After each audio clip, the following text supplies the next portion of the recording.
Alright, so on this GT80, it has an 18.4-inch full high definition, that's 1920 by 1080 matte screen. It has an Intel Skylake i7-6820HK processor. So this one can actually be overclocked, unlike the 6700HQ. That one can't. For the graphics cards, it has two NVIDIA GTX 980M graphics cards in SLI, and each one of those has 8 gigabytes of video memory on it. It can go up to 64 gigabytes of RAM, but it has 24 gigabytes in it by default. That's something you could upgrade if you wanted to, and that's 2133 megahertz DDR4 RAM on it.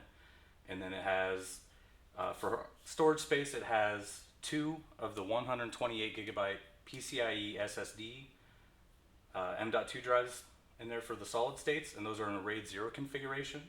And then it has a 1 terabyte 7200 RPM hard drive in there. And then the wireless card in it is going to be a Bigfoot Killer N1535 wireless AC LAN card, and then it has Bluetooth 4.1 on it. Alright, and to give you just an idea of how the screen looks on this GT80, I'm going to take a look at the screen on it. So the lights are off and you can see, get an idea of the viewing angles on it. You can pretty much almost go all the way closed and there's not a whole lot of shift in it. Also at the same time you can go back.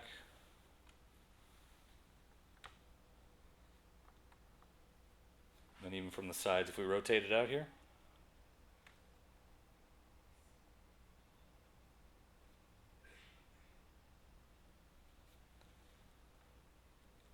get an idea of the left and right viewing angles on it.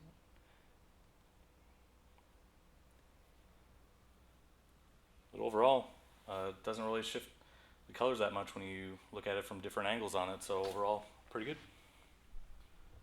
So on the GT80 here, you got a close view of the keyboard right there, and then all of your system components are going to be under here, so a lot of that's easy access, which you can just open up from 2 screws on the bottom of it. And then we turn it to the side here. Then you've got your audio, your headphone jack, and your microphone, and then you've got an SPDIF. You got 3 USB 3.0. You've got the memory card reader, a hi-fi headphone jack, and then you've got your Kensington lock on there, and then a vent. Come to the back side, you've got your LAN port on the back there, your power cord, HDMI, and then you've got your mini display port on the far left, and then next to that is going to be your super port, which is going to be a USB Type-C port and also a Thunderbolt 3 on it. And coming around to the other side, then you've just got 2 more USB 3.0 ports on this side. The other thing that you'll notice with this is it also doesn't have a typical keyboard like you would on a regular laptop, but it has a full-size desktop keyboard on there with Cherry MX brown switches on there, and then it has a red backlighting. It doesn't have the RGB color changing keyboard like some of the other MSI models do, but still a very unique keyboard on it as well. And then the one other feature you'll see on it over here is the touchpad. If you hit the number lock button right there, that actually turns into your 10 key button right there. So now that it's in the BIOS, you can see the main screen here. It's got the system date and time, system language, your storage information, which is going to cover your drives that are in there, your system information, so then you can see processor and how much memory, wireless card, everything that's in there. And then the advanced, PCI latency timer, SATA mode selection, Intel speed step, supercharger, ENW support, network stack, Thunderbolt firmware update, Win, FN, the function key swap, Intel virtualization technology, another virtualization VTD, CPU, C states, CPU hyperthreading, and then you've got USB configuration, where you've got various configuration options in there. And the UEFI BIOS update. And then Intel Rapid Store technology. You've got information on the RAID setup there.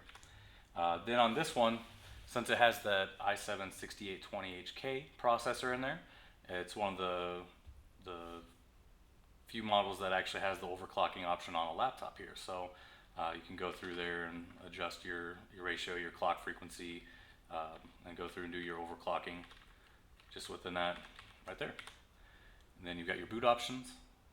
So fast boot, boot mode select, and then the boot order priority is there. And security, you can set your any kind of password there you'd like for the administrator password. And secure boot options. And then that's it. Let's go ahead and start it up. And then for this, what we're going to do is just start it up and see how quickly it turns on. So I've got my phone there with the stopwatch loaded up. So let's see how quickly it boots up with the PCIe drives in there and RAID.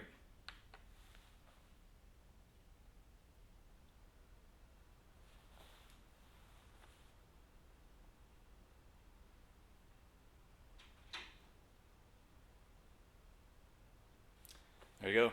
Just right around 13 seconds for the boot up time on that, so very fast. Alright, so we're going to run some benchmarks here, and we're going to run Firestrike as well as Skydiver from 3D Mark here. Just to give you an idea of where we're starting out at. This is kind of what the starting CPU temps are, so about upper 30s Celsius, and then the graphics cards about the same, upper 30s, lower 40s on the starting temps. So here we go. Let's run Firestrike.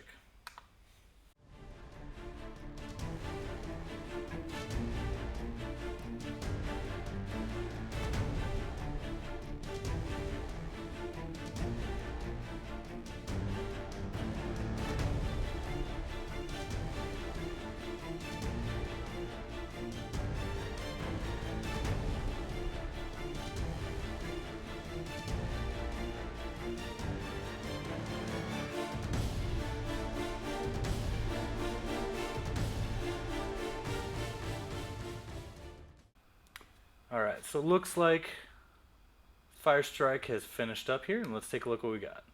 So on graphics score we got 18,776, physics we got 10,065, and combined score of 4,988. So overall score 13,351, and again that's running on the two 980M graphics cards and SLI. So this score right here posted up as 90% better than all results, and that's going to be including any kind of laptop or desktop there, so pretty impressive on that one. Alright, and while we're running some benchmarks here, take a look at the sound levels of the fans back there. Right now it's on automatic fans, and if I stop talking for just a minute here, it's been right around about 60 decibels for the most part. If we go ahead and hit the turbo fan speed on here with this button right here,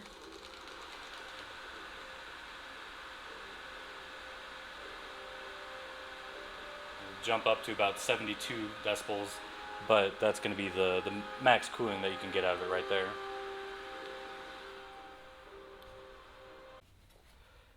Alright, so to gain access to the top panel in this computer, we're going to get a lot of the different parts from there. What you want to do is remove the screw here and remove the screw here, and then that's going to open it up so you can open up this top panel right here. Now with those removed, then the Dragon logo panel right here just slides off to the side, and then from there you're going to find, this is your DVD or Blu-ray drive depending on what model you've got here. Underneath right here there's a little sign for it, but that's where you've got your three M.2 drives in there. So pull this up,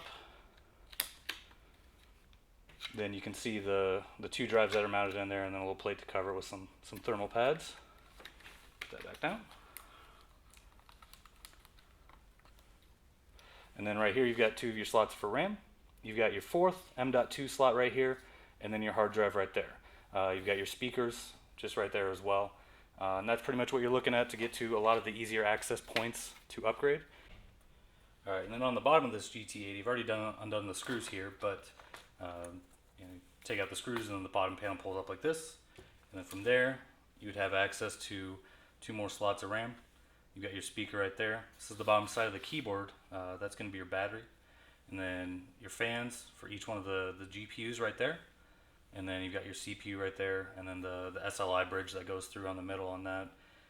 But again, most of the parts that you'd probably be looking at upgrading are going to be through that top panel on the just above the keyboard there. But that's what you have for the bottom side of the GT80 There you go. That's what's all included in the box with the MSI GT80 Titan SLI 002. Is